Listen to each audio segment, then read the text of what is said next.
All right, everybody, welcome back to our 11th video, our second to last procedure where we're going to talk about billing codes and procedure codes. So, billing for telemental health services is not really any different than billing for in-person, face-to-face visit. The real only thing we're doing is being more mindful of the codes we're using and then adding in a modifier called GT. So here's that GT modifier that you're going to be putting into Athena. I'll show you where to do that as at. If you are a clinical social worker, please continue to add the AJ modifier to your visits as well. Therapy codes for telemental health, you're going to be using all the same therapy codes. The only exceptions are going to be psychotherapy codes for crisis. Those are not eligible for telemental health services. And then case management codes. Historically at Rogers, we don't bill out case management anyways. That's more of an ancillary service. So if you're a community health worker, case manager, or social worker that's providing that service, feel free to do so via telehealth. Add the GT modifier and just ensure that you're unchecking the bill box in that billing section.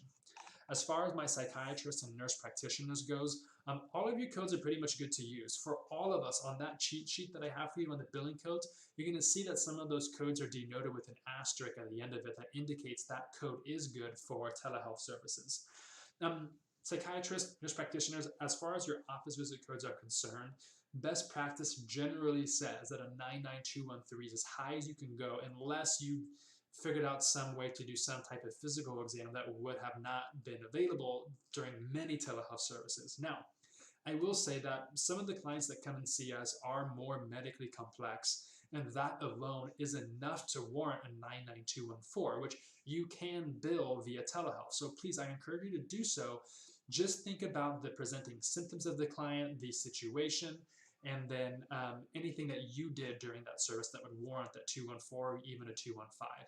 Please know that all of your add-on therapy codes are also eligible for telemental health services.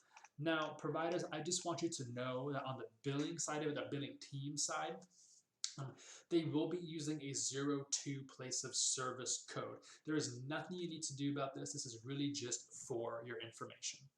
So before we finish the video, I want to come and over to our billing section here of notes in Athena and show you what that looks like.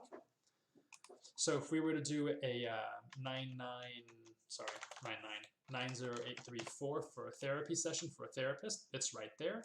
We're going to add an AJ modifier for clinical social worker. We're going to hit the plus sign and then add a GT modifier. In the live version of Athena, it will appear as synchronous something or other. But even if it doesn't, just click it and add it.